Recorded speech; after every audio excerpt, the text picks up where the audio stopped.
Jeff is a contractor, builder, Londoner, and Jan is an architect. And we had a chance to talk quite extensively about the built environment, about development and planning and architecture. And it's a really interesting conversation from the perspective of how do we as humans, not just as designers or planners or architects, but how do we engage with the built environment around us, and why is that important actually? What I took from it that I really liked was how place can shape so much of like how people actually interact with each other. How is it so important that if you have a good or a bad space, and depending on how people are planning things out, you will be able to have a much closer experience with the people that are around you or not, or what kind of experiences you'll be able to have and not, and like how that will affect people psychologically. I thought that was quite an interesting conversation in terms of how space affects people.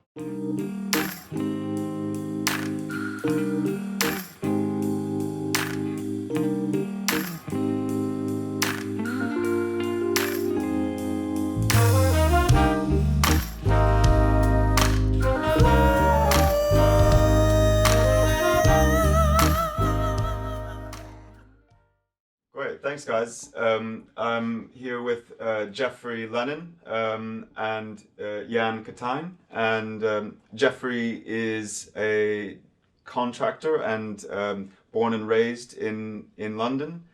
And Jan Kattein is an architect. And Jan, you run your own architecture studio, design studio called Jan Kattein Studio, or Jan Kattein Architecture Studio, and Jeffrey, you have an organization called Urban Enterprise Networks, and both of you guys are here for a reason together. But I think generally the feeling with the early discussions we've had is that there's a real emphasis from you guys, and Jan, you called it the social brief. So thinking about communal spaces, social spaces that are really meant for people, and Jeffrey working on high streets, community areas, and I believe also Jan similarly working on similar briefs. But thanks for coming today, guys, and it's good to have you. Yeah. And I would be curious to know why you guys decided to come together, because Jeffrey and I, we had a bit of a serendipitous run-in and discussions about co-design and also development, and particularly in East London, which has become a bit of a metaphor for a lot of urban spaces around the world, and the transformation that's happening. So, and you felt, Jeffrey, that Jan would be a nice complement to the conversation. Yeah. Which I'm glad you came, by the way. It's the first time we're doing two people, so this is right. Good. Yeah. Okay. Well, I hope it's okay.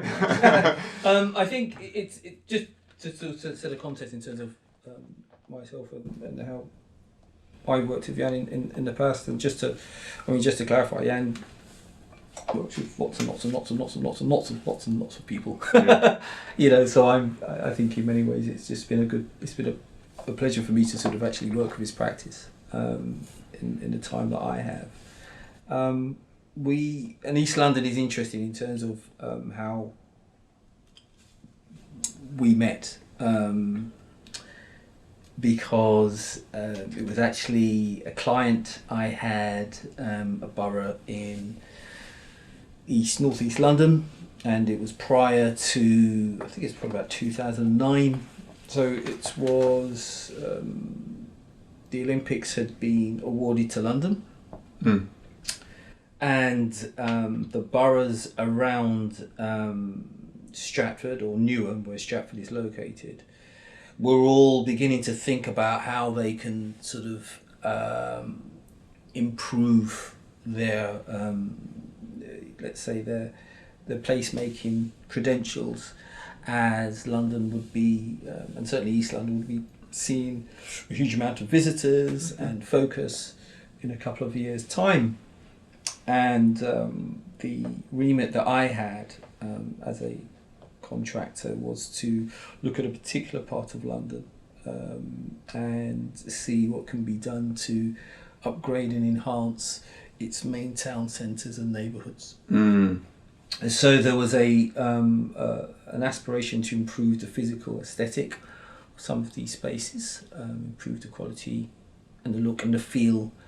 And I'd say aspiration of the high streets. High streets, as we know, are facing a number of challenges, and just having a very consistent and robust and good quality feel to a high street neighbourhood centre or space is always a challenging issue. And what I did was bring together a team which were predominantly led by architects, and Jan Kattein was the lead architect, structural engineers, people who worked in the public realm, worked alongside the highways and streets team within these particular local authorities, and we essentially put together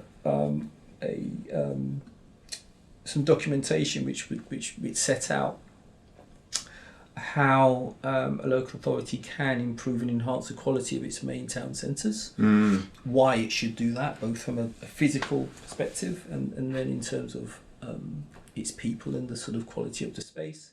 So that was like a bit of a white document then that you presented. It literally was. It was a pilot. It was a new document. Yeah. And it was quite expansive.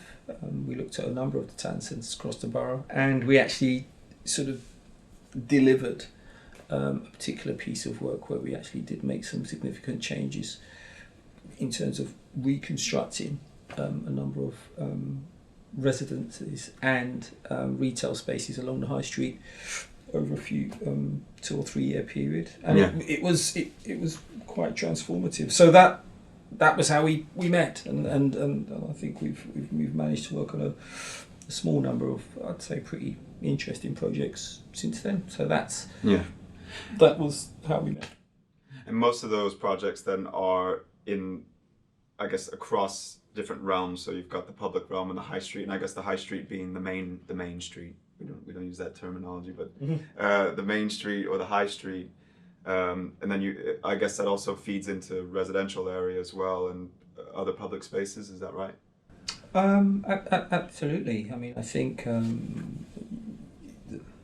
your high street is where most of us will spend our time, our leisure time, whether that's your high streets are your transport hubs. High streets tend to have a number of civil sort of and public facilities, whether that's health centres, surgeries, educational institutions, police stations. These all happen within the context of our urban centres. So I think when you are going to make any sort of physical change to these spaces, it will impact a number of people. People who live there, people who work there, people who visit, and otherwise. So the work is, in that sense, it's multifaceted. And I think what's interesting now is that the focus on high streets continues to be highlighted because of the challenges amongst aspects of the retail sector. And I think now what we have is a more mature group of stakeholders who are your designers, your contractors who pull people together, your developers, and your politicians and the executive, who are now thinking about all of these different components of what constitutes an effective and healthy high street now. Yeah. How much then does the thinking about the high street or thinking about these public spaces evolve as well? I guess also you said retail is the future of retail is a bit bleak potentially, or less optimistic. You've also maybe got greater complexity also in the way social services come together because they're maybe more fractured than they used to be. So you also have challenges, I suppose, with the NHS and the way that health services are delivered. Austerity also, I guess, creates challenges around education and public transport. So as someone who's building the spaces and someone who's designing the spaces, how is your change or your thinking changing about those spaces and the way that they should come together and the purpose that they serve? And do you feel like there's a discussion that's going on where actually we need to think really maybe drastically differently about these spaces as a designer and a builder. I absolutely think so. I think that it's easy to understand a town centre or a high street as a retail in the retail context, but they do so much more. London's got 600 high streets. Almost every Londoner lives 5 minutes away from a high street, and they're really key civic spaces. They're spaces that obviously have got the retail function, but also they're civic spaces. As Jeffrey says, they've got civic institutions on them, but they're also cultural spaces. That's where people meet, and they're spaces of employment in some boroughs that are heavily reliant on small and medium enterprises. They provide significant numbers of employment spaces. So they're really, really critical, and it's easy, I think, to look at the high street with sort of pink tinted glasses and a lot of nostalgia and you know, be sad maybe about not its so much for disappearance. foreigners. But actually I think there's a real opportunity out there too. There's always been changes. Things have always changed, and the high street has always changed. And I think what's got to happen is that we've got to embrace that change positively and see what new users might find a home on the high street, and how culture can become much more embedded in your high street experience. We already know that the experience economy in this country is recently overtaken the retail economy in terms of its growth. So there's a really big opportunity there if the high streets become about providing you know, a great sort of experiential space, then there's real room for them. Because really the sort of out of town shopping and the internet they don't have that attraction. They'll never have the sort of spatial fascination and the energy that high streets have about them. So I'm incredibly optimistic, but I also absolutely see the challenges and how the odds are stacked against high streets at times. You know, you just look at taxation and licensing and things like that. Why are there multinational retailers who get away with hardly paying any tax in this country, and why are there lots of little businesses that feed families and keep local town centres alive culturally and economically, and why do they have to foot the tax bill that the big multinationals don't have to foot? And I think there is, yes, we're working, Jeffrey and I are working in the town centre context and are helping locally and from a bottom-up point of view to bring about a sustainable change for these places that clearly have got to go through transformation. But there's got to be a total recalibration how we raise tax in this country. Otherwise, it's always going to be an uphill struggle. I'm always fascinated by the resilience of your high street retailer. I sometimes wonder how on earth. How do you do it? How do you do it? You know, and high streets are, they are bloody robust, and they need to be. Managing a high street, not just from a one perspective, which is retail, which is actually selling things and being able to make a return and make a living from actually selling a product which people want, but also just the high street in terms of where the people who use a high street and the things which happen on high streets, and and sometimes they can be rather unpleasant, and there's an anxiety some people have about public spaces now. So managing all that, and Jan mentioned energy and all these different type of energies, it isn't easy. It isn't easy, and I in many ways I do salute public institutions for being able to take the risk when they do, and maximise the resources when they do, to support sort of interventions to make these spaces better. It's definitely, and I think so that needs to be commended for sure, and highlighted. But also,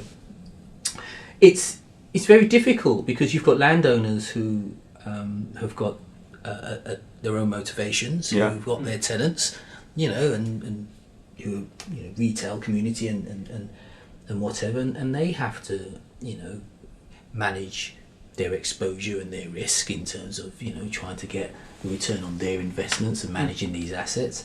And that's not easy. Some have these very complex long-term lease agreements which you can't immediately change business rates as simple as you may have. There's a lot of complexities around land management. And I think it's I think what I'm optimistic about, and I think what I've seen over the last, I'd say, 10, even in the last 5 years, is there's a real step change in how people are trying to resolve these issues, because they are complicated. Yeah, and they make things take longer than they could have possibly. Yeah, well, they'll it's like any sort of complex issue.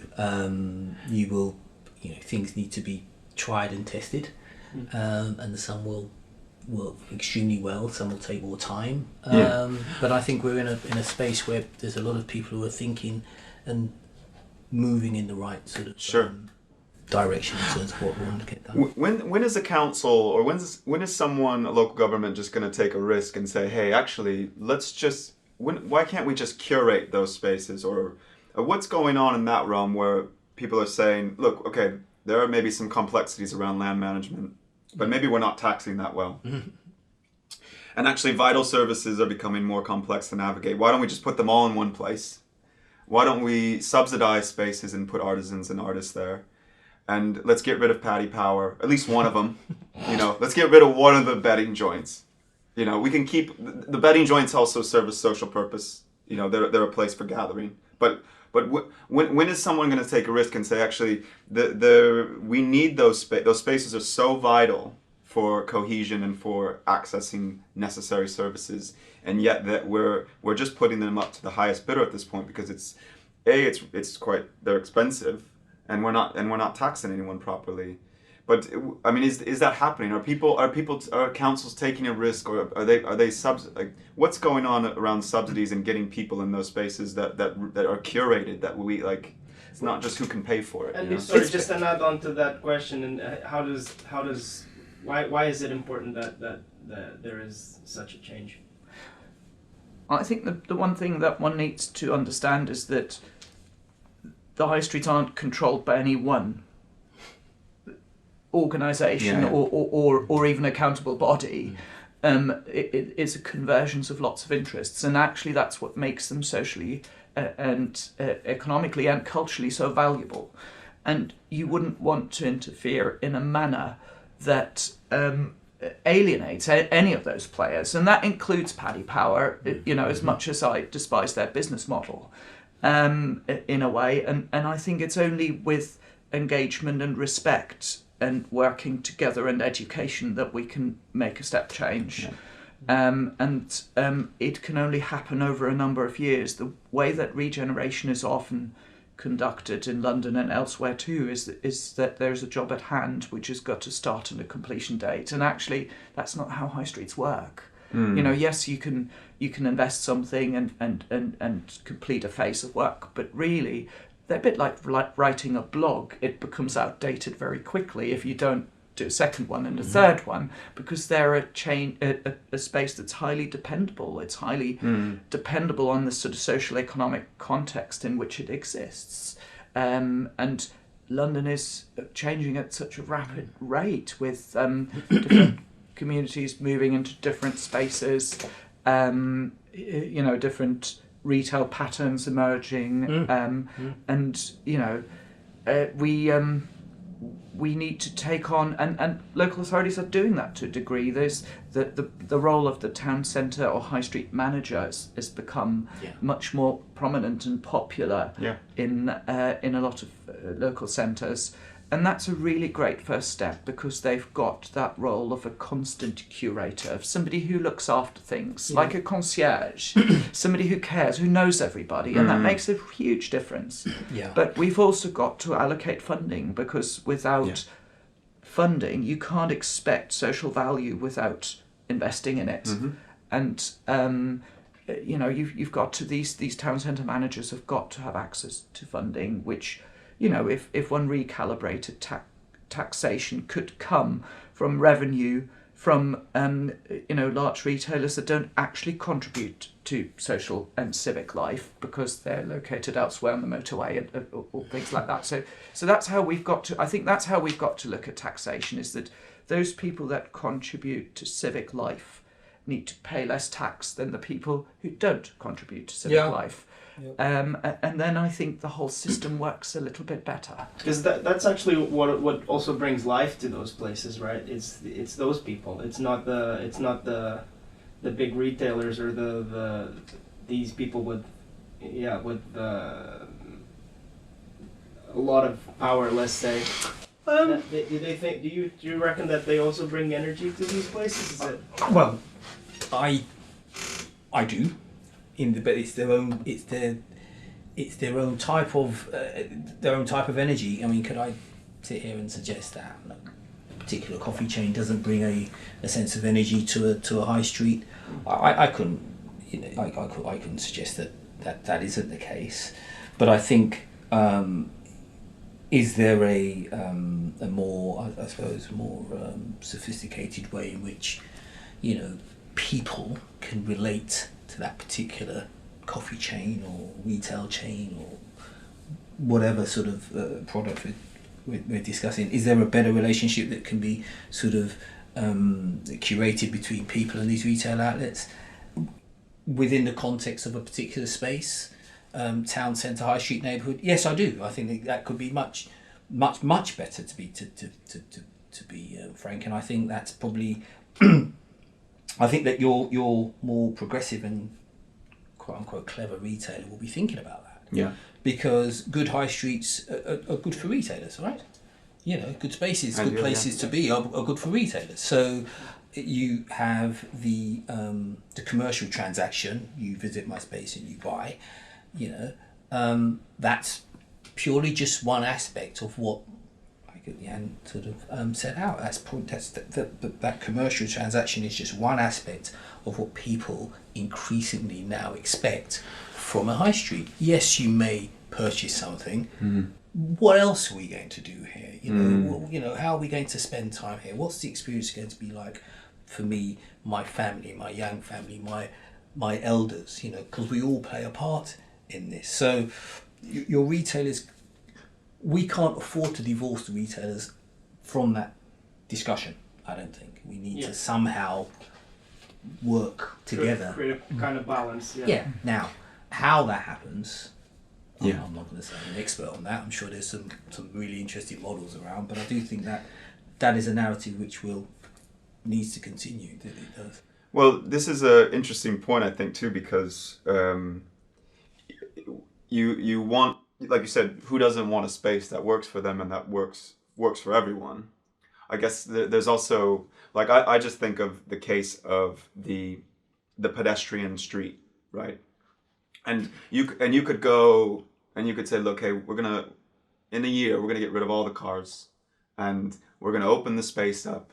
And I would imagine you could ask any one of the retailers, and a good portion of them will say, no, don't do that, because no one's gonna come, no one can drive to the shop anymore, and we're gonna lose business.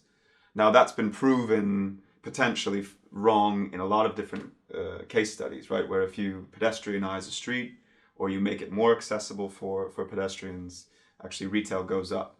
And so there's a challenge there, right? Because there's an assumption that this space, if done this way, will not work for me, will not work for the guy next door, and it will not work for the community. But actually, you shut the street down, pollution goes down, greater accessibility, higher footfall, greater financial return. So where does the discussion happen from a design perspective and from a developer and a construction perspective of, actually, maybe we don't really know what space works well for us, and how do we manage that? How do we test that? How do we just say, how do we work with people to think through design that does the spaces that do work for us and actually test them and use them?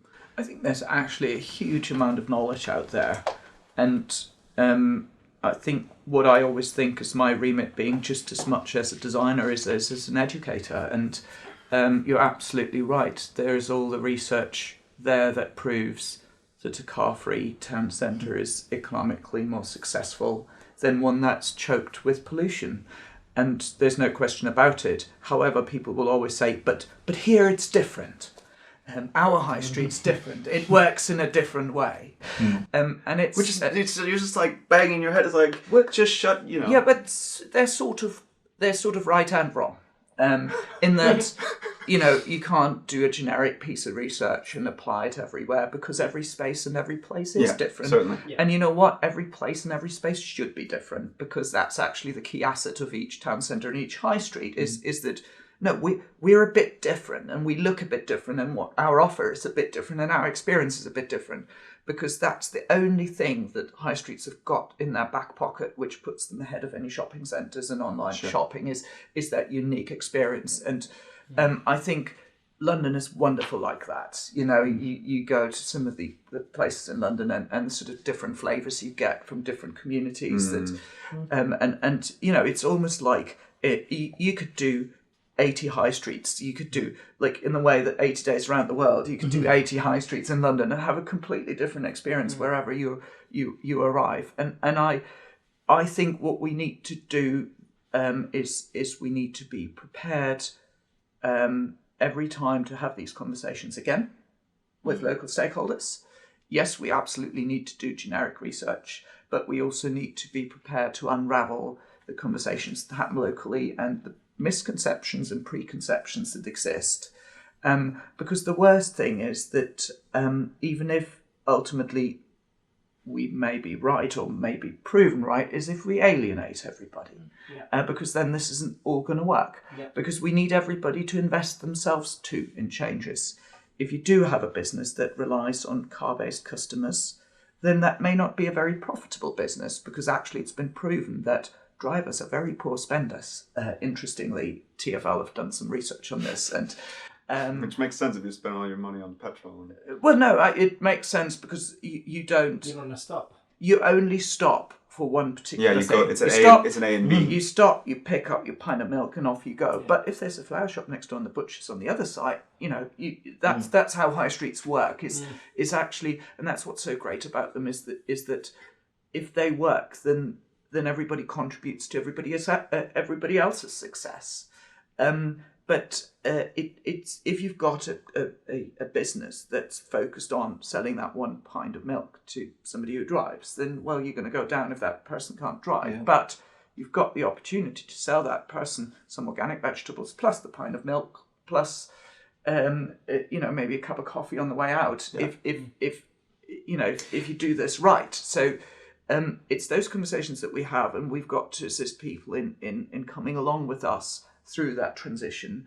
But I absolutely agree that getting cars out of High Street is got to be our primary objective, because who wants civic spaces with cars? And actually, there's great examples. Look at Exhibition Road now, and look at it 15 years ago. It's a total transformation. It's changing. London's changing. Look at the new built retail in King's Cross. There isn't a car in sight. And it's been conceived like that from master planning level. One could have made completely different decisions about it, but businesses are doing rather well, and rent levels are rather high, and that's in a climate where retail is declining. So there are examples out there, and there is step changes happening. That's going to be your prime square footage in terms of cost, really. I mean, that's. But we need to, we do need to keep on talking to people about that transition. And yes, we need to push, but we also need to take people along. But it's changing. I mean, just one final thing. I mean, obviously, just in terms of the demography of people, and how people use and utilise transport and move around the city, it's changing. I think it's a quarter or maybe 2/3 of people under 25 in London now I think some of them don't even have a licence. They're not even going to bother. It's beginning to change now, isn't it? So you've got a generation of people who are already in their mind and in their sort of lifestyle. Their relationship between the roads, cars and places is a different one, completely different to what it was 20, 30 years ago. Yeah. So again, from not just from an architectural technical design perspective, but a wider perspective in terms of what our places, what our roads, what our high streets will look like and mean, it's going to change because the way people react and move around, and you know, it's already changing, and I think it's a good thing because obviously there's the benefits in terms of health. You know, just the quality of the air we breathe and stuff like that. Interesting that you're talking about health, and this is my personal experience. I don't know what the data suggests, but I would like to hear what you think about it. For me, going to malls, it's always a very, very anxiety-ridden experience, and I think that's shopping malls. Right. And going to town centers and doing my life sort of in that way just feels a little bit more natural. I don't know. Does this ever come up to you? Do you ever think about this? Well,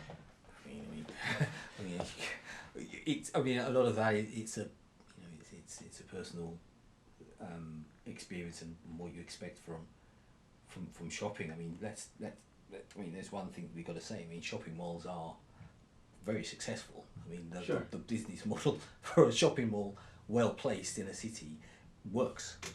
Okay, and I think we've also got to acknowledge that whether the developers and people who invest in these shopping centres now, they do in many ways do add value, maybe not in terms of just that particular environment, but in terms of what they also add in terms of the other facilities which they can contribute in terms of being built. They do add significant value. Sometimes the transport infrastructure which is built around these places do make significant improvements where the public sector on their own simply would be unable to do that, and I think that's got to be acknowledged as well.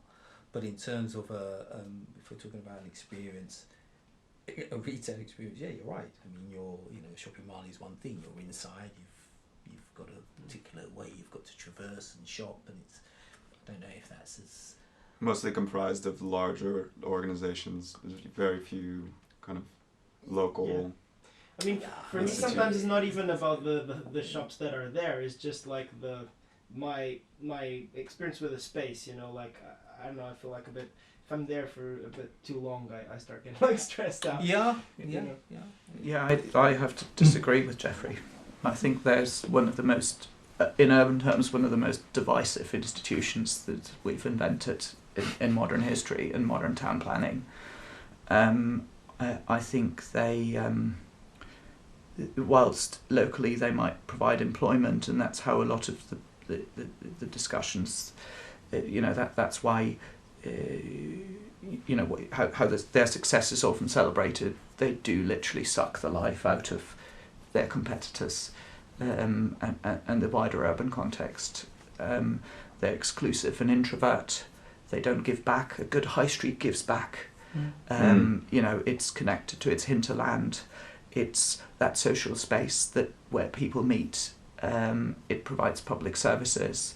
It does all these things, and shopping malls don't do that. And yes, I also agree with the sort of angst around the spatial experience of them. I've dubbed the entrance to Stratford the gates to hell. And, Stratford I being stand by that. The London mega mall of Stratford. But can I mean, it's good. I mean, it's always good to have a podcast where people disagree. But I mean, I think my point, and I'd be interested to your views on this. My point is that the business model for them, their business model works. Yeah. But it works for them. Yes. And I think if you actually were genuine in doing even your economic calculations on the benefit that they provide in a wider context, it's very impressive to say, yes, we're employing 600 people. But if that costs 1,000 people locally their job, then that's a zero-sum game. And I don't. Let's have this a bit of a. But I think just going back to your previously, you mentioned that again.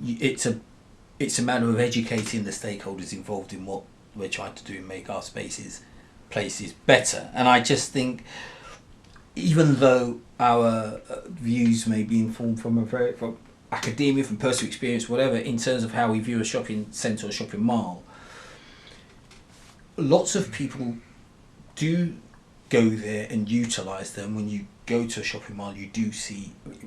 I can understand from a perspective that families find them very. Some families find them very attractive because they're very convenient. You know, you're inside, you're warm, you can get all the facilities you need for a family excursion, and I get that. I think that's my point. Is that I can understand that. Do I particularly like the experience? Of course not. I don't. But I don't know if I would suggest that they don't. Yes, they suck the life out of the areas around them. They can do that, but I do think that they are. I was born not too far away from Stratford, all right, and I can remember that area before what it is now. And the shopping centre doesn't. I'd say there's far more to the Stratford and that sort of part of East London than just the shopping mall. However, there are significant sort of enhancements of the infrastructure there and stuff, which are in many ways will help in their own way make some of the changes which we wish to see easier to achieve. But I'm just saying that it's a stakeholder we do have to work with rather than. I think my issue is that, and you guys both mentioned it, is and also you and your point is around the externalities, and externalities being the things that are happening as an effect of something. So like in the instance of the shopping mall, and this is in the States as well with cases like Walmart and these mega shops, is that there are massive implications to just this kind of behemoth. And that has an effect on employment outside of that, and the shops in the area, and local tax dollars, and also social capital and the trust in the areas around that you lose because of these spaces. And those discussions aren't happening. Just like the discussion on which you mentioned, Jeffrey, which is actually these spaces, despite these negative externalities to the larger community, also provide benefits. And they are a place where older people can go be in a warm space and walk around and get some exercise. And they are a space for families to go where they don't have to pay to be out, but they can be in a public space and it feels protected. And these are positive externalities, right? So I think my issue, and also there are negative externalities to just spatially. They are slightly anxiety inducing, and there is loud, heavy music to try to get you to purchase and buy and feel like you don't belong or feel like you are less than and you need to purchase. So I think from a design perspective and just like humanity and I guess governance perspective, there's just very little discussion happening about the externalities. And also including, like you said, bringing people along and including them in that conversation. Like, hey, if we put this behemoth here, that means that you might lose that shop, and there's proof to show that you're probably going to lose that shop. So is that what you want as a community? Is that worth it? Is it worth the payoff? But Jeff, tell me something. Do you also mean, like, say for example, because you're talking about Stratford, and I've been living here for a while, and I feel like I'm the champion of the shopping mall. No. I'm not suggesting. I'm just suggesting that they're a key stakeholder, and I think we just need to be able to work with them. But I mean, But my question is so say, I like, and I don't know specifically, but I heard, for example, that Stratford used to be like a lot more criminal than it is now, and like I wonder if like if something like a massive shopping mall will sort of change the patterns of how people go around that area, and then that sort of. I mean, I don't agree. It's a question. I don't know. Yeah, no. I mean, I think there's different ways of that town centres and spaces can address and reduce criminality, and I think in actual fact, a lot of the work which I've been fortunate to commission Jan to deliver, I've seen how his practices through good, cohesive and well thought out urban design. They've shown how you can sort of create spaces and reimagine spaces which look pleasant, invite a good mix of retail, and has a reduction, a massive impact in the reduction of crime and the sense of criminality, you can do that through design. You can do that very, very, very effectively through design. And that isn't purely by building spaces like a shopping centre where you've got someone who literally turns the key, opens the door at a certain time, closes it again. I don't like that. So, you know, I think if you were to look at from a purely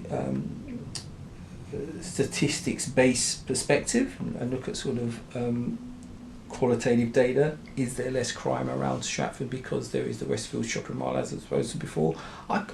There's no way I could be able to answer that question. I'd probably think there's probably a different type of crime probably taking place there rather than a reduction. I don't know. But as I said, I think, and that's just one example. I just think that the infrastructure and the thinking behind how Stratford as a place and that area of East London as a place now functions and will function in the next 10 and 20 years, I think some of the developments which have taken place, including the building of the shopping mall, have helped to advance that. I think that's my point. It's in that way it can be a positive. But it's using a negative and turning it into a positive. Yeah. But it's definitely like a part of like a bigger. Yeah, it has to be. If you're going to do that, if you're going to go down that road, if you're a local authority and that's what you want, then I think you need to really consider very, very clearly about what you really want to achieve for the area. You know, if it was me drawing up that master plan and whatever, you know, it'd be very easy for me to say, no, I wouldn't have done that and I would have done it differently. But there's a lot of different sort of stakeholders, different motivations involved, and obviously there's a lot of fiscal considerations which you have to take into account. You know, Stratford, the Olympic Park, biggest construction scheme in Europe at the time. You know, it's staggeringly huge. So I think all of that needs to be taken into consideration, and they've built a resale facility to help support that provision. But I think, look, good grief, man, I could spend a long time here talking about what I don't like about shopping malls, really. Because I guess that is a hostility for some people. Well, because right now, and I think this isn't just a London thing, and we talked about London being a bit of it's an example of change that's happening in the urban setting around the world. And I'd be curious to hear your guys' thoughts. Because I know, Jeff, when you and I talked, we talked quite a bit about engagement, and we talked quite a bit about collaborative design, which I'm a facilitator, and that's my realm, and I'm very passionate about it. But I'd be curious to hear you guys, because from my perspective, there is quite a bit of tension between development in the moment in London and the people who are kind of living around development, and there's a real tension there, it feels like. And I'd be curious to hear where you guys think there's a disconnect. Like where is communication not happening? Why is and this is again not just London, but why is there such frustration and such tension around the change in the urban environment? And where is it going wrong? Where's the opportunity for communication? I think that's really, really good conversation to have. I think there's a real benefit to regeneration. Regeneration is often cast as something that's divisive, that displaces communities. But actually at the heart of regeneration and what the term really means, it's about creating opportunity. Creating spatial opportunity, but also creating cultural opportunity, employment opportunities, and considering urban development as a facilitator and a catalyst for actually making a more prosperous society. That's what regeneration really is about and should be about. The problem is that a lot of the protagonists that are tasked with forwarding urban generation have got different interests. There might be pension funds, so they clearly have an interest to the owners of the pension funds to maximise their profit over a number of years. They could be developers that rely on a business model that relies on quickly selling off assets as soon as they're completed. And I think that's where the sort of disconnect lies.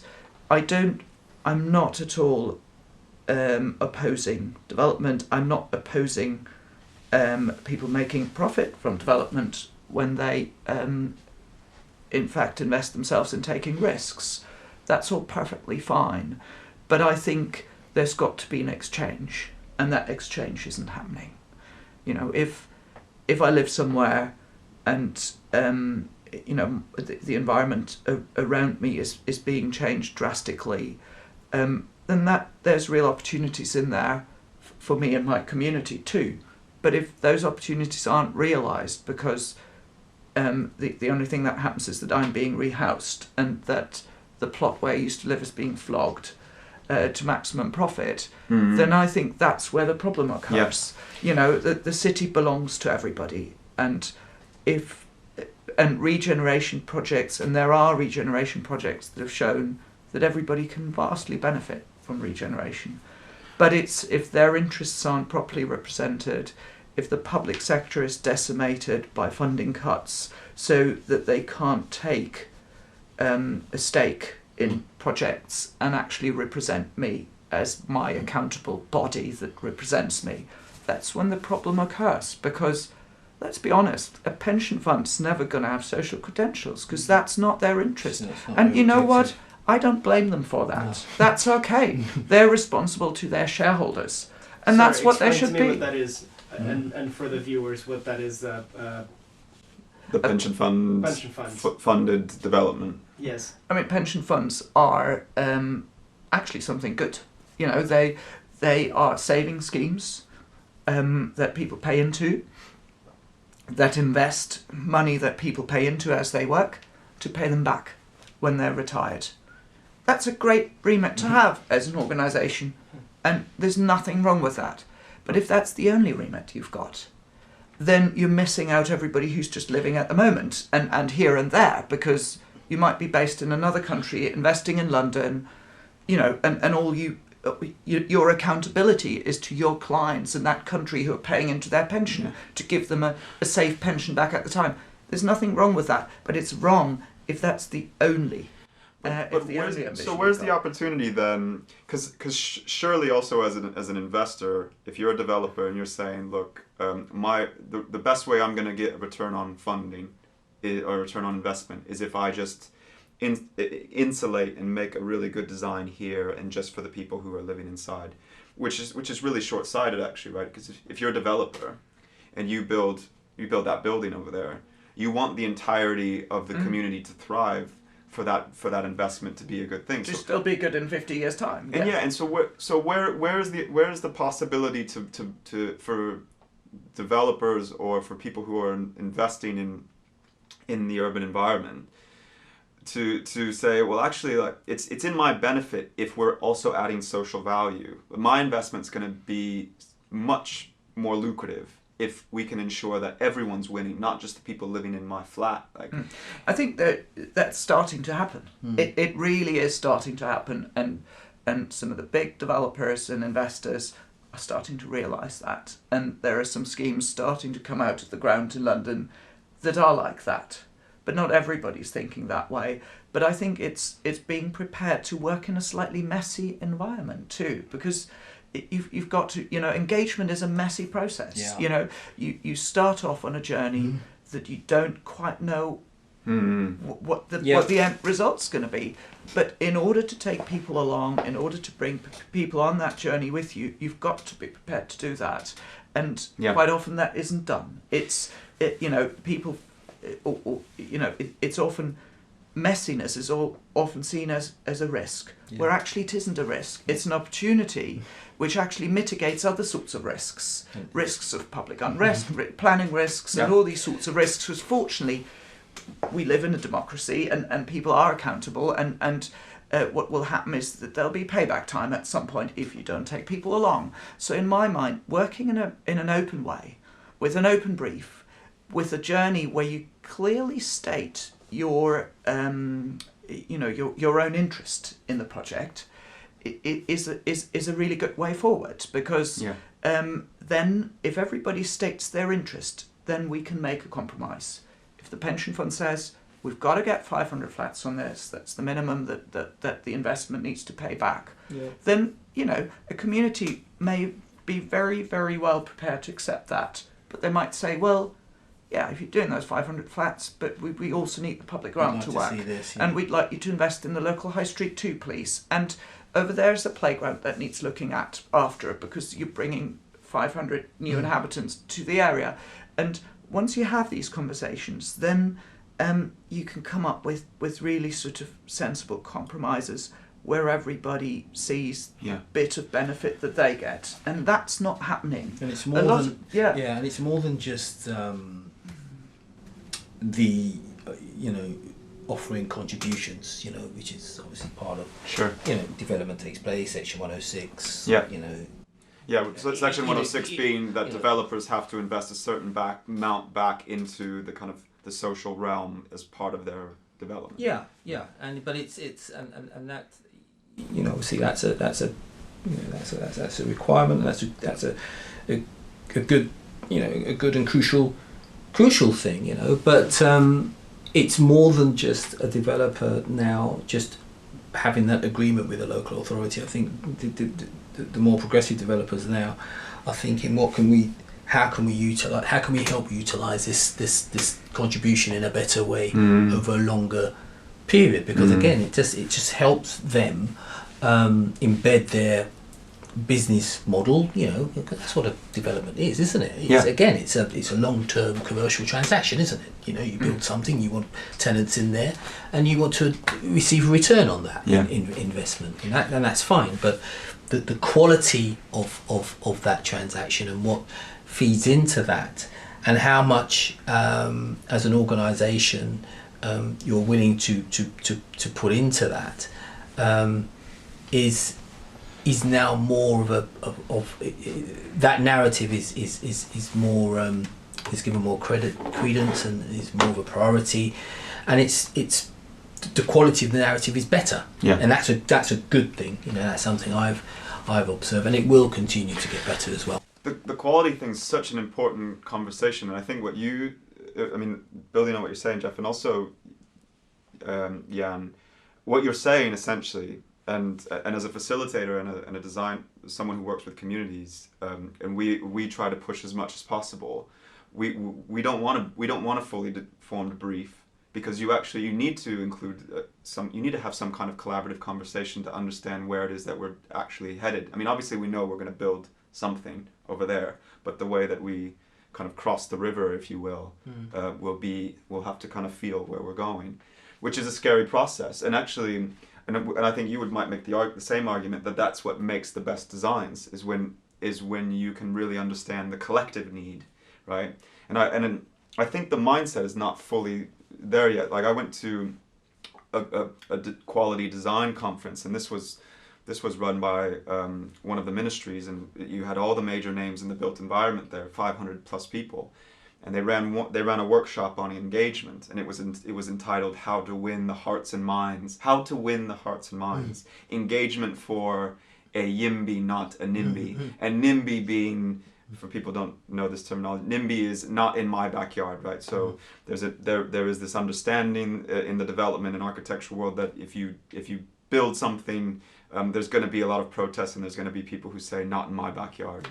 But from my perspective, that was madness, that at a quality design conference, you would have a workshop on engagement that was purely about winning the honor or winning people's favor, not about, if you do engagement and you do it well, and there's a process for that and an intention of care and of respect, you're going to make the best design. Not you're just going to get people to do what you want them to do. I think that's really madness. Important. Yeah, that's a really interesting. Madness. Yeah, I think design is vastly misunderstood, and as an architect, I can see that processes and protocols sometimes are more seen as more important and are vastly restrictive. And when I think of the Royal Institute of British Architects Plan of Work, that was with big fanfare revised and published just I think 5 years ago, and it doesn't, as a deliverable for architects, it doesn't even include engagement. And you think, what planet are you guys on at the Royal Institute? Yeah. And so Well, it is a royal institution, so I mean, you know, for God's sake, you know. So who wrote it? What kind of people write this? Is it politicians? Do they have architects writing? That's an important question. Well, I would like to know, yes, but obviously not somebody who really understands and cares about contemporary trends in urbanism, and design, because so increasingly, well, often there are. And that sets expectations too. That sets expectations for clients who make reference to the plan of work of how an architect should work. Yeah, right. So they think, oh, I've got to get an engagement consultant on board because architects don't do that work. And, you know, that's the biggest cop-out. It's actually design itself, which is the greatest tool to engage people with and around and about. And that's how we tend to work because, you know, design is absolutely essential, but it's only a design with an open book and an open brief initially that will get people on board. And you know what still happens quite often, we get briefs through the door because we work a lot for the public sector that require us to come up with you know feasibility studies for regeneration projects, which will then be presented to the public afterwards. And you think, you know, I'm going to put myself in the defensive straight away if I do that, because I will have made decisions, spatial, physical decisions on the future of the city without talking to anybody. And they should be pissed off, actually. Yeah, and they should be, and I fully get that. So, you know, it's sometimes, well, we all need to collectively, we do need to educate our clients. What would you think would be a good solution for that? You never design anything until you've spoken to people. That's the first thing. That's the You first never, thing. ever design anything until you've spoken and until you've listened.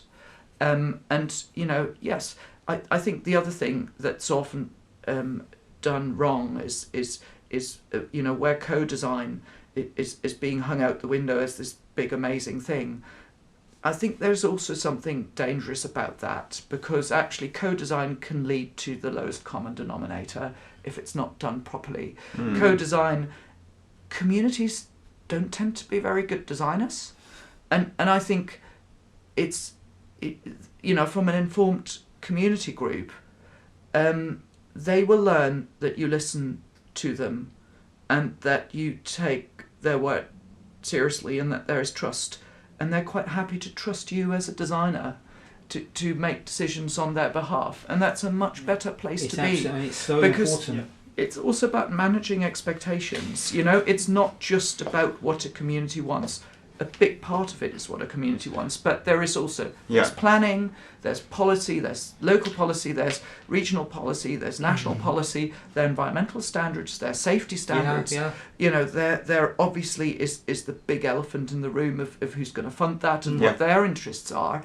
And it's the architect. And they have to be involved too as well. Well, absolutely. And the developer needs to be at the table as well. Absolutely, and I think what again, and this is where I think it's you know it's an exciting and interesting time, because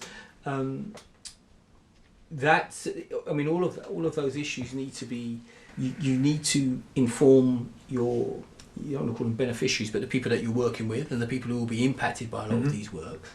And in my experience, yes, the discussions can be robust, and so they should be, and they can be difficult and challenging at times, and that's the city life, for crying out loud. You just got to get on with that.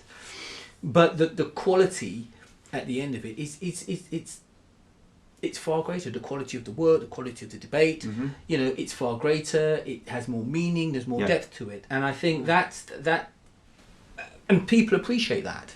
You know, they appreciate an urban design team coming along and explaining to them, well, this is the context of this work. Like you mentioned, everything from who the investor is and why and how and what, you know, what the potential is for this particular area.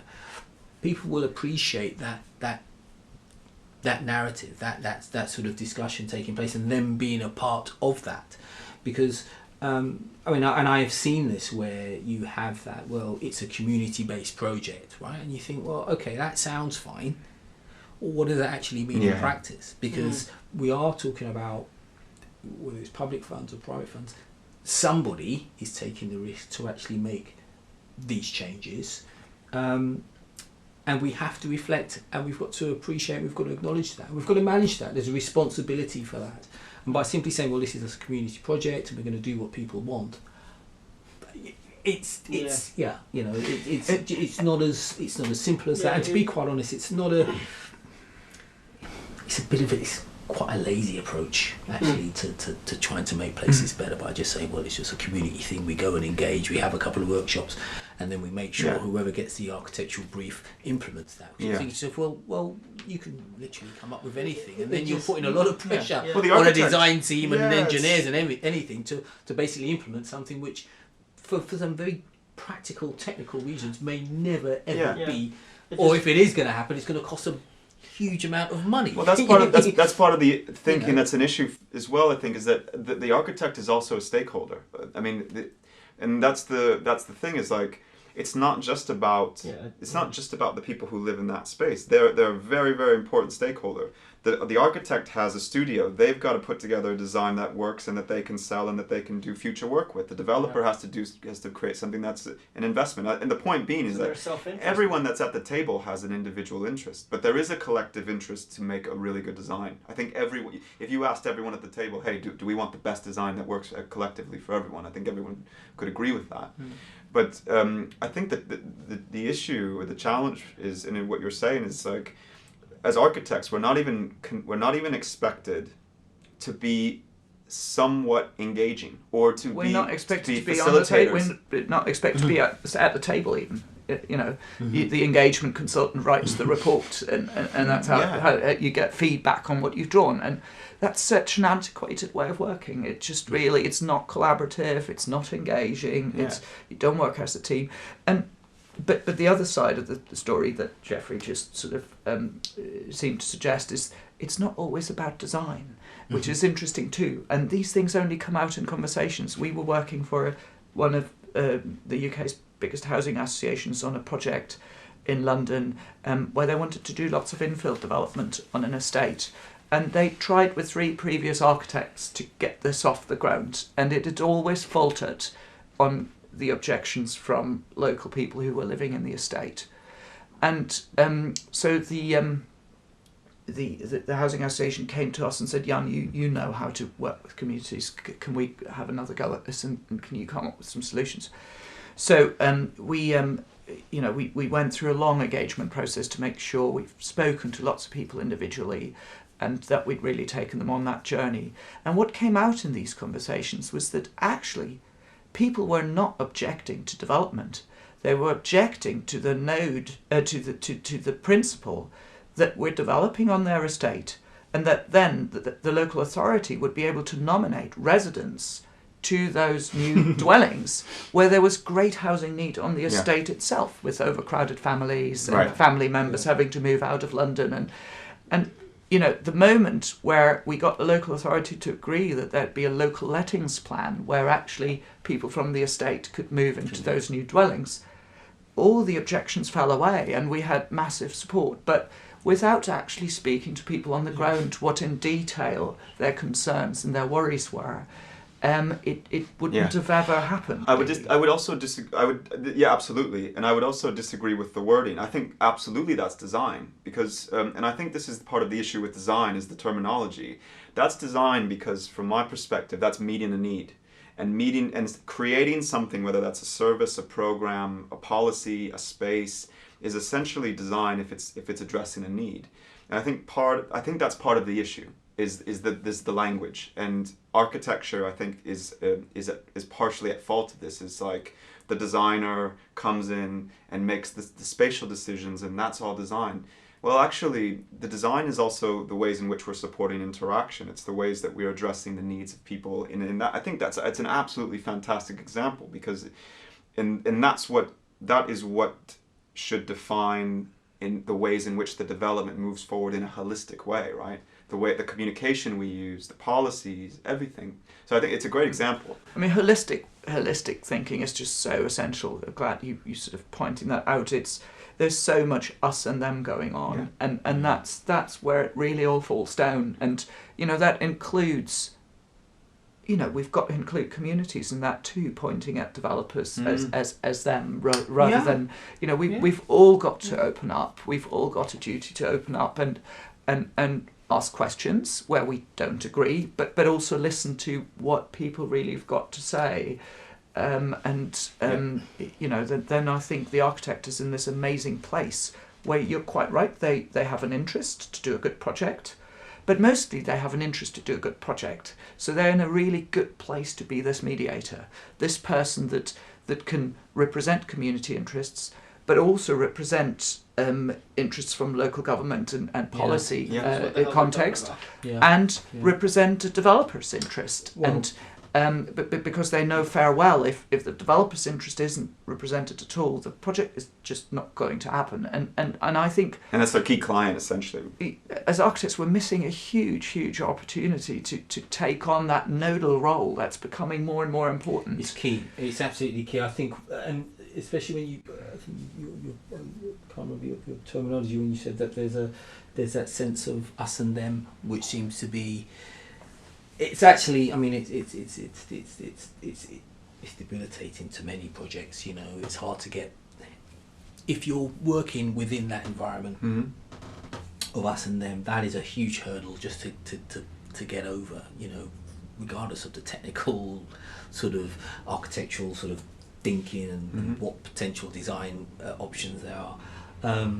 Overcoming those sort of us and them hurdles have had, they've set projects back in London decades. You talk about King's Cross. I mean, that was sort of mooted 30 years ago. Was it? Of course, yeah. I mean, the same with sort of East London. I mean, everyone knew these places that lacked investment for years, but it's because you've got that sort of underlying sort of us and them type of sort of issue. It takes a longer while for these places to actually start to appreciate the benefits of what we all want, which is good regeneration. Places in cities, places in London.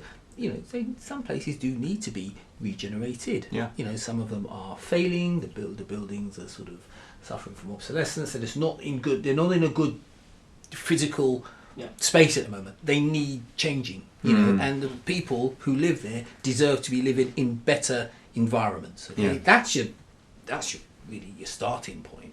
And I think where architects can play a key role is providing that I suppose that voice, which developers still at the moment, they're not at that stage, I don't think, where they can actually enter a room and in many cases feel that they can have that audience and feel that the audience is basically they've got a willing ear. I don't think many developers at the moment are in that space. And I think if we spoke when we met Nathan about what was happening in Southwark, because I live in Peckham and I know what's going on around Elephant and Castle. I mean, that was that was national headlines what was going on there in the Haygate estate and stuff like that. Do you guys want to explain it so that we... Well, essentially, I mean, the Haygate estate is based around part of southeast London, which is social housing, by the way. Social housing estate. It's a social housing estate around the Elephant and Castle area of London, and for a very long time it was well known that these estates were suffering from a number of things which these estates which were built at a certain time suffered from. There was high crime, the social and economic factors of a lot of the residents. There were certain trends, low employment, low skill levels. The council and the housing associations involved had limited sort of resources to really maintain the quality of these spaces. So it basically was getting more and more deprived in its look, its feel. The communities and the people who lived there were more ostracised, I should say, from London and how London works. And it was it's becoming one of your so-called sink estates, and it had to be addressed. It couldn't continue. And what's interesting about what happened on the Haygate estate was, over a long period of time, the local authority and the housing association and the residents got together, and there was that whole issue about, okay, if we're going to rebuild this space, there's going to be a degree of displacement. Some people will have to move. Some people will move, permanently. Some people will move and come back. And of course, there was a long sort of negotiation regarding that. But there were certain residents who lived there who were quite, stubborn about not moving, and they had their certain feelings, rightly so, about the development and its whole process and its history. What's interesting about that is that the whole debate about the Haygate estate was based on the residents and the developer. They were always the only two people that were really highlighted who were so-called in the room. There was very little sort of discussion about sort of local community organisations, hardly any discussion about who are actually designing the actual spaces, the actual technical thought behind that. And I think that's, and I think that for me is where the role and the perspective role for architecture will be. It's by sort of highlighting the benefits of good design and how we need to have good design because the places in which you're living in need to be improved. And I think if you approach it from that technical aspect rather from a investor developer aspect, the whole narrative is a complete. Because the conversation is only happening from those developers to the people that are. Well, it seems to be that way. Right. And that's and with respect, that's what you see on the news. That's what you see in the newspapers, don't you? It's a tricky one, right? Because it is there is an incredible complexity in which we've talked about already. The number of stakeholders, the range of services and things that are operating in these spaces. But as you're saying, like, sometimes the narrative is beyond the control of the community. If the media gets a hold of it, and it just becomes a kind of a polar discussion between residents. But that's not actually what's happening. And is there even an opportunity then to I guess for the architect then to create a picture or paint a picture of a more nuanced situation, a more complex situation, and actually design is quite tricky in that context, and it's not just about two people at the table. Have got a role to play in that. I think that the on the Haygate estate, the economic argument was one that was overrated, really. There was an economic case made for demolition and rebuilding, and actually that's not what people cared about that much. That's not what it was about. People have been living there all their life, or even owned their flats, and the fact that there wasn't enough money there, or muted to be enough money there to upgrade and maintain the buildings was just part of their worries. And I think nobody embarked on, or nobody had the ambition really to gain a holistic oversight of all the challenges and opportunities that come with these sorts of large scale projects. It was, because it's tough, isn't it? I mean, I don't know how many people live in there, but it's like a small village, right? Yeah. I mean, there's thousands of, that's not I'm not saying it's easy, but I think that's one of the things I think we've all agreed with. To adopt that approach to development, it isn't easy. Yeah. For projects of that scale, it isn't going to be easy, but that journey will be there'll be more quality in it, there'll be more, Not being easy doesn't mean it shouldn't be done. And I think the other thing that we've just got to, if projects get too big, there's a real problem, because you lose the connection between the different parties and stakeholders involved, and I think we've got to have a very different approach to urban design in that, obviously the modernist dream was to master plan the city so that it would work in terms of strategic connections really well, and you could efficiently get from one place to the other, and that employment and residential spaces would be efficiently disconnected and located, and actually that's not what makes a good city, we've since found out, and I think there is another stage in our recognition which needs to happen, which is that actually you don't do it all at once. You start slowly and it grows, because that's really how healthy and good cities grow, is you do something right, people come on board because they realise what benefits it brings, and you take the next step. Or if you've gone wrong, you are prepared to learn from it, and I think there's a huge problem with doing very large-scale projects. People are more forgiving as well, I'm guessing, if you fail in a smaller project. Yeah. You know, like they will... I mean, economically, it's very attractive to do very big projects, obviously. But I think from a sort of social and cultural and political point of view, it's not very desirable, and it doesn't always make for a great city. Because a great cities, things change too. Yeah. You know, how can you plan for something that will happen in 15 years' 25 time years, now? yeah. We don't even know. Urban planning is extraordinary, yeah. So what I was going to ask is exactly that. Is there an economic case that you can make for a long term? Well, people are starting to make those cases, and I have a lot of time for them doing that. And I think, you know, the Haygate Estate in one way has been a really useful project in showing up what risks there lie for developers and investors and local authorities if the process comes off the rails. Yeah. And you know, I think they will. Well, people have learned from that, and there's starting to be a step change. But mostly in London, I think outside of London, the same mistakes are still being made. And you know, I think we need to be prepared to take smaller steps when we change our environment. And that then, you know, people will travel with us, and they will keep up. All those people that don't really understand about urban design, don't really understand about architecture, are keen to learn, but we've got to give them the time to learn and have their own experiences. And you know, I think it comes back to the conversation we had about high streets in the beginning. Well, the needs are going to be very different in 15 years' time, and to put a regeneration project forward which has got a start and an end date isn't really going to work. It's going to be, the work you've done will be obsolete in just a few years' time. It's, yes, you can do phase one, but you've got to be prepared to do phase two. You can't move away and say, tick box ticked, I'm going to not invest for the next 50 years because I'm moving elsewhere with my investment.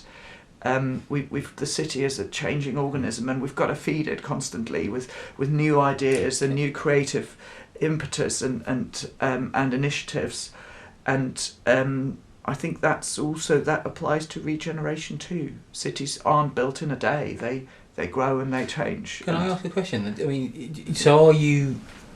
I suppose you're not suggesting that you're not advocating long-term sort of planning for cities, are you? I mean, there are some cities that have got some very, you know, I think of just from an international perspective, and I only say this not because I'm an expert, so I listened to the really interesting talk about the city in South Korea, Seoul, which I think they implemented a plan about 50 years ago about what they want that city to look like, and it's grown exponentially in terms of numbers. What's really interesting is that its output in terms of environmental sort of the impact, it hasn't grown with those numbers like other cities. You know, they've managed that very well, and I can't remember who the actual the speaker was, but he was saying the reason why is because they had a long-term view, but they look at it every 5 years. Well, no, You know, I don't think you shouldn't have. Yeah. You should do city planning in an hot manner, but look back at the 1950s and 60s. Everybody thought we'd be driving everywhere. To come back to the car conversation, and we've blighted parts of London. We've demolished terraces. We've destroyed people's homes to build roundabouts, to build parking, to, you know, and actually the reality is that we can't drive everywhere, and you know what? We don't want to drive everywhere. Now people don't want to drive everywhere. You know, so I think one's got to be very careful with the long-term planning, and I think it's much more important. Well, you need to put together, we call it a framework often these days rather than a master. I think a master plan is a really terrible word because it assumes that there's a master that can plan everything. And actually we starting to use in the office, we start to use the term common plan, which is a plan that comes from the grassroots, and that's developed very much in the way that that good regeneration projects work, where multiple stakeholders can input, and that's what makes it common. And the common plan and the master plan, the difference is that the common plan initially sketches out aspirations and does make some spatial decisions, but they're not necessarily finite, and they're not necessarily, and some parts of it will be very resolved, but other parts are being left intentionally vague to accommodate change in the future. But you'll have some broad objectives, like Oh, yeah, to reduce car objectives. numbers, to increase the quality of the public realm. You need a vision. Yeah, more Objectives and vision are- greening yeah. of right. Yeah, okay. I guess Objectives and vision is really important, absolutely. ultimately what you're arguing for, Jan, and I totally agree, is a localism, and a localism in design and development, where large scale anything adds an incredible amount of complexity, and it doesn't account for local needs. It doesn't account for transformation, doesn't account for what's going to happen in 10 to 15 years. But we need something that is more hyper localized, that is more contextual, that does reduce complexity on some level, and allows everyone to, not everyone, but most people, to have the opportunity to get around the table and have a design discussion, which I think is really important.